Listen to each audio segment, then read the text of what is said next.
क्या आपकी बेरी छोटी, खट्टी और हर साल कम होती जा रही है? आप उसकी देखभाल भी करते हैं, पानी भी देते हैं, लेकिन क्या फिर भी आपको मनचाही फसल नहीं मिलती? अगर ऐसा है, तो इसका मतलब है कि आपका पौधा बस बूढ़ा हो गया है। लेकिन तुरंत कुल्हाड़ी उठाने की जल्दी मत कीजिए। आज हम एक ऐसा पुनर्जीवन तरीका अपनाएंगे जो आपके पौधे को फिर से नई जान देगा और आपको मिलेंगे पुराने अच्छे दिनों जैसे बड़े और मीठे फल। चलिए समझते हैं कि आखिर ऐसा क्यों होता है। बेरी का पौधा भी एक जीवित प्राणी है। समय के साथ इसकी शाखाएं बूढ़ी हो जाती हैं, लकड़ी कठोर हो जाती है और फिर वे फलों को उतनी अच्छी तरह पोषण नहीं दे पाती। इसी वजह से फल छोटे होने लगते हैं।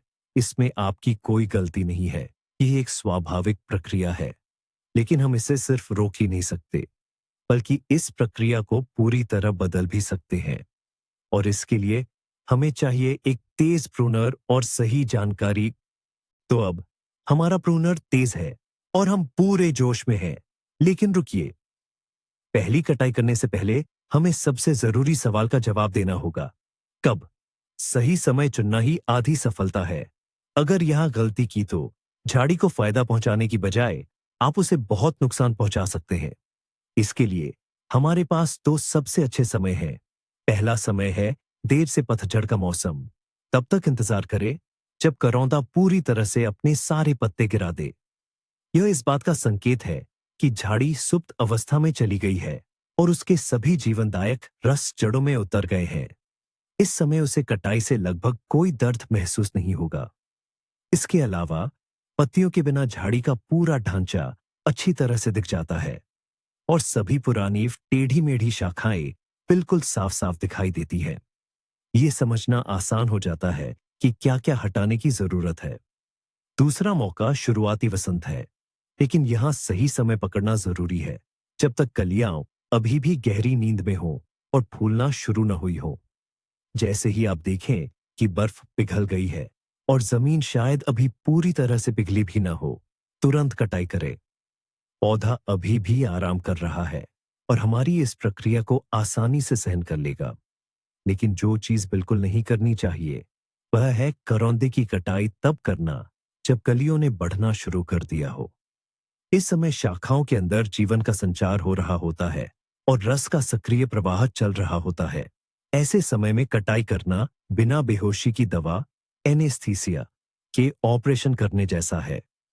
झाड़ी रोने लगेगी, अपना कीमती रस और ताकत खोते हुए, जो उसे भविष्य की फसल के लिए बहुत जरूरी है। तो चलिए, अब हम अपने छंटाई के उपकरण तैयार करते हैं। घबराने की कोई बात नहीं, इसके लिए कोई मुश्किल चीज नहीं चाहिए। हमारा मुख्य औजार एक अच्छा धारदार सेकटर है। यह आपके अंगूठे जितनी मोटी ज्यादातर टहनियों को आसानी से काट देगा। 2-3 सेंटीमीटर व्यास वाली थोड़ी मोटी टहनियों के लिए लोपर का इस्तेमाल करना बेहतर है। इसकी लंबी डंडियों की वजह से इसमें जबरदस्त ताकत आती है। आप मोटी टहनी को सेकटर से घिसकर काटने की बजाय एक ही हल्के वार में आसानी से काट देंगे। और अगर बहुत पुरानी और मोटी डालियां या तने हैं जो लोपर से भी नहीं कटते, तो उनके लिए एक छोटी बाघ की यारी काम आएगी। लेकिन इन सभी औजारों के होने से भी ज्यादा महत्वपूर्ण एक चीज है। ये मुख्य नियम याद रखें। आपका औजार बेहद धारदार और कीटाणु रहित साफ होना चाहिए। एक कुंद सेकटर लकड़ी को काटता नहीं, बल्कि उसे दबाकर फाड़ देता है, जिससे एक गंदा और टेढ़ा घाव बनता है। यह घाव ठीक होने में बहुत समय लेता है और बीमारियों का अड्डा बन जाता है। वहीं एक धारदार औजार बिल्कुल चिकना कट लगाता है, जो जल्दी और बिना किसी परेशानी के भर जाता है। और सफाई संक्रमण से बचाव है। काम शुरू करने से पहले ब्लेड को अल्कोहल या किसी भी एंटीसेप्टिक से पोंछना न भूले। ये एक सरल स्वच्छता है जो आपके बगीचे को बचाएगी। तो हमने सही समय चुन लिया है, औजार तैयार कर लिए हैं और अब झाड़ी के पास पहुंच गए हैं। शुरुआत कहां से करें? हम शुरुआत पूरी तरह से साफ सफाई से करेंगे। इस चरण को स्वच्छता कटाई कहते हैं और इसका मकसद है झाड़ी को सभी सूखी, बीमार और बेकार चीजों से छुटकारा दिलाना। फिलहाल कायाकल्प के बारे में भूल जाइए बस सोचिए कि आप एक डॉक्टर हैं। सावधानी से एक एक टहनी को झाड़ी के आधार से लेकर सबसे ऊपर तक अच्छी तरह से देखें। आपका काम है ऐसी हर चीज को ढूंढना और बिना किसी रहम के काट देना जो अस्वस्थ दिखती हो। किन चीजों को देखना है? सबसे पहले, पूरी तरह से सूखी टहनियां। इन्हें इनकी नाजुकता और जीवित कलियों की कमी से आसानी से पहचाना जा सकता है। दूसरे, हवा या बर्फ से टूटी हुई टहनियां। ये अब किसी काम की नहीं है। तीसरे, बीमारी के स्पष्ट लक्षण वाले कोई भी अंकुर, जैसे कि गांठें, धब्बे या छाल पर सूजन। इन सभी को बिल्कुल जड़ से, बिना कोई ठूंठ छोड़े, काट दें। हिचकिचाइयो नहीं। ये टहनियां वैसे भी अच्छा फल नहीं देती, बल्कि झाड़ी की ताकत को सोख लेती और पौधे के स्वस्थ हिस्सों के लिए संक्रमण का स्रोत बनती। यह बिल्कुल वैसे ही है जैसे एक खराब दांत निकालना, ताकि पूरा जबड़ा संक्रमित न हो जाए। ऐसी सफाई करने के बाद हम अपनी झाड़ी का जीवन बहुत आसान बना देंगे। जो अनावश्यक चीजें थीं, उन्हें हटाने के बाद हमारा ध्यान पौधे के निचले हिस्से यानी उसके आधार पर जाता है। हमारा अगला लक्ष्य ऐसी डालियां हैं जो सही ढंग से नहीं बढ़ रही हैं। ये वो शाखाएं होती हैं जो जमीन के बहुत करीब उगती हैं, मानो उस पर फैली हुई हो। हमें ये डालियां पसंद क्यों नहीं आती? इसके कई कारण हैं। पहला, ऐसी डालियों पर लगने वाले फल हमेशा जमीन पर ही रहेंगे। हर बारिश के बाद वे मिट्टी और रेत से सने हुए गंदे हो जाएंगे और नमी वाले माहौल में घोंघे, स्लग और दूसरे कीड़े मकोड़े उन्हें बड़े आराम से नुकसान पहुंचाएंगे। दूसरा, ये डालियां झाड़ी के निचले हिस्से को बहुत घना बना देती हैं। इससे हवा का सही संचार नहीं हो पाता और अक्सर फंगल बीमारियों जैसे कि पाउडरी मिल्ड्यू, फफूंदी के पनपने के लिए बेहतरीन परिस्थितियां बन जाती है। और तीसरा, इन डालियों को सूरज की रोशनी भी ठीक से नहीं मिल पाती, जिसका मतलब है कि इन पर लगे फल छोटे और खट्टे ही रह जाएंगे। इसलिए हम अपना प्रूनर सेक्टर उठाते हैं और बेझिझक उन सभी डालियों को काट देते हैं जो जमीन पर पड़ी हुई है या जमीन की ओर बहुत ज्यादा झुकी हुई बढ़ रही है। हमारा काम है झाड़ी को थोड़ा ऊपर उठाना, ताकि उसके नीचे हवा आसानी से चल सके। यह उसे न केवल ज्यादा स्वस्थ बनाएगा, बल्कि देखने में भी ज्यादा साफ सुथरा और व्यवस्थित लगेगा। हमने झाड़ी की सफाई कर ली है और नीची शाखाओं को भी हटा दिया है। अब शुरू होता है सबसे जरूरी काम, असल कायाकल्प का जादू। हमें पुरानी अनुपजाऊ शाखाओं को ढूंढकर हटाना है। इन्हीं पुरानी शाखाओं के कारण फल छोटे लगते हैं। शाखाओं के इस परिवार में इन बुजुर्गों को कैसे पहचाने? यह जितना लगता है उससे कहीं ज्यादा आसान है। पुरानी शाखाओं की पहचान के कुछ स्पष्ट तरीके हैं। सबसे पहले, छाल का रंग। नई और युवा शाखाओं की छाल हल्की, चिकनी और अक्सर चमकदार होती है, जबकि पुरानी, बुजुर्ग शाखाओं की छाल गहरी, लगभग काली, खुरदरी और अक्सर काई लाइकेन से ढकी होती है। दूसरे, मोटाई। पुरानी शाखाएं अक्सर आधार पर सबसे मोटी होती है।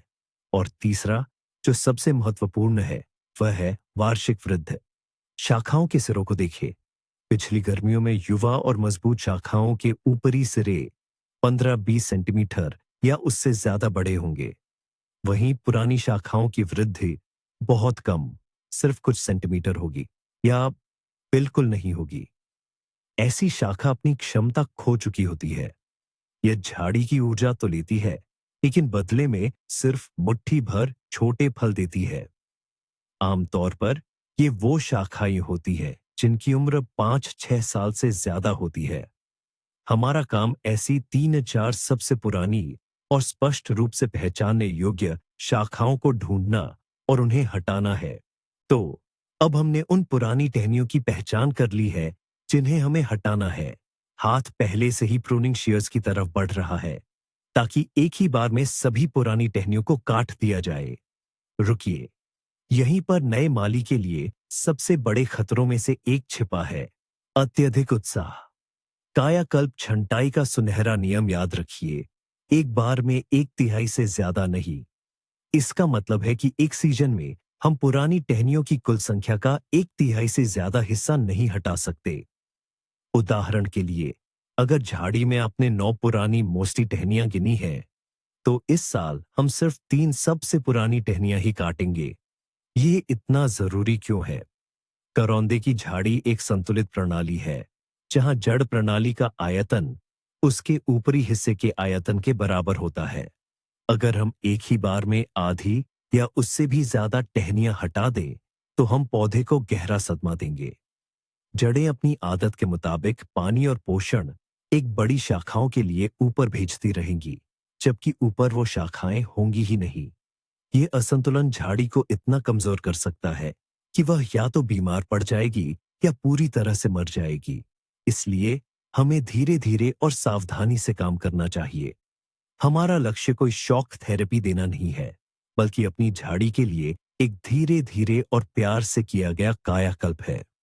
याद रखिए, ज्यादा काटने के बजाय कम काटना हमेशा बेहतर होता है। हमने एक पुरानी शाखा चुनी है जिसे हमें काटना है। अब सबसे महत्वपूर्ण क्षण है खुद कटाई का। इसे सही ढंग से कैसे काटें? मुख्य नियम है, ठूंठ बिल्कुल भी न छोड़ें। कभी नहीं। पुरानी शाखा को जमीन के जितना करीब हो सके बिल्कुल मिट्टी के स्तर पर काटना चाहिए। ऐसा करना इतना जरूरी क्यों है?